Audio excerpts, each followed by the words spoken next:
Good morning. अब तक हम लोगों ने पढ़ा कि क्वाड्रेटिक इक्वेशन होता क्या है और उसके कुछ कुछ कंडीशन चेक किए कि क्वाड्रेटिक इक्वेशन बनेंगे कैसे।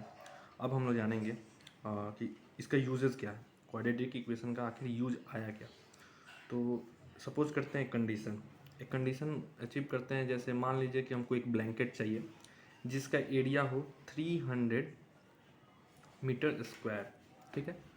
और इस प्रकार से चाहिए कि उसका लेंथ जो है, उसका जो कारपेट है उसका एरिया मान लेते हैं 300 मीटर स्क्वायर, हमको एरिया का कारपेट चाहिए।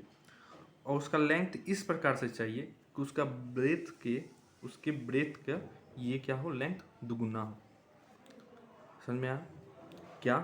कारपेट का एरिया हमको चाहिए 300 मीटर स्क्वायर और उसका लेंथ जो हो ब्रेथ के दुगुना हो।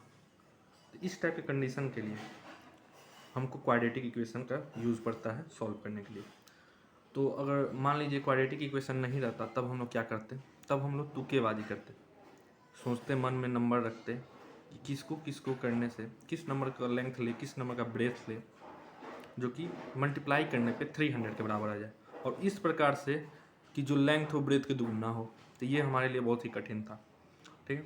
तो इसके लिए बहुत सारे हमारे साइंटिस्टों ने जुगाड़ लगाया और क्वाड्रेटिक इक्वेशन सॉल्व किया। तो इसके लिए हम लोग मान लीजिए कि ब्रेथ यहाँ पे डिपेंड है, किस लेंथ किस पे डिपेंड हो गया, ब्रेथ पे। तो ब्रेथ को मान लेंगे हम लेंथ एक्स, ठीक है। तो लेंथ निकल के आ गया 2x, ठीक है। अब क्वेश्चन के हिसाब से क्या हुआ कि हमको एरिया क्या चाहिए, 300 मीटर स्क्वायर का, यानी 2x इंटू एक्स बराबर 300, ठीक। तो हो गया 2x स्क्वायर इक्वल टू 300। तो देखिए ये हमारा क्वाड्रेटिक इक्वेशन बन गया कि नहीं। ax square plus b x plus c के फॉर्म में होता था और ये यहाँ पे ये क्या बन गया, क्वाड्रेटिक इक्वेशन, ठीक है। तो चूंकि ये क्वाड्रेटिक इक्वेशन बन गया तो इसको हम लोग आसान सब सोल्यूशन भी निकाल सकते हैं। 2x square equal to 300, x square equal to 300/2। तो एक्स स्क्वायर का वैल्यू हो जाएगा 150 और एक्स स्क्वायर का वैल्यू निकल के आएगा एक्स का वैल्यू निकल के आएगा √150, ठीक है। अब इसको हम लोग सॉल्व कर देंगे। तो 150 को तोड़ते हैं हम लोग, 3 25 5 इंटू 5। तो x इक्वल टू आराम से लिख सकते हैं क्या, 5 इंटू 5 इंटू 2 इंटू 3। यहाँ पे पेयर लग गया तो x का वैल्यू हो गया 5 और 6, यानी लेंथ ब्रेथ हमारा निकल के आया कितना, 5√6 मीटर और लेंथ कितना निकल के आया, 10√6 मीटर। अगर क्वाड्रेटिक इक्वेशन नहीं रहता, अगर क्वाड्रेटिक इक्वेशन का मदद से अगर हम लोग इसको नहीं बनाते तो इस नंबर का क्या हम लोग गेस कर पाते, क्या नहीं कर पाते। इसलिए हम लोग को रियल लाइफ में क्वाड्रेटिक इक्वेशन का यूज पड़ता है इन सब सिचुएशन में, ठीक है। तो अब हम लोग आगे बढ़ते हैं और जानते हैं कि standard form of quadratic equation होता क्या है। Standard form of quadratic equation, standard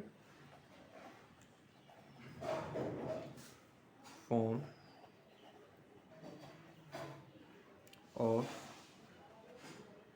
quadratic equation.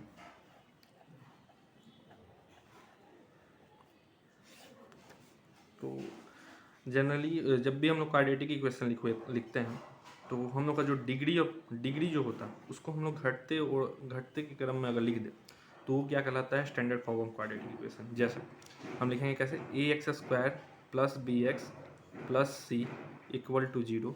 तो ये क्या है, क्वाड्रेटिक इक्वेशन है स्टैंडर्ड फॉर्म में। और कोई कल को लिखता है bx plus ax square plus C, तो ये क्वाड्रेटिक इक्वेशन है लेकिन स्टैंडर्ड फॉर्म में नहीं है, क्योंकि डिग्री देखिए यहाँ पे 1 है, फिर 2 है, फिर और 0 है।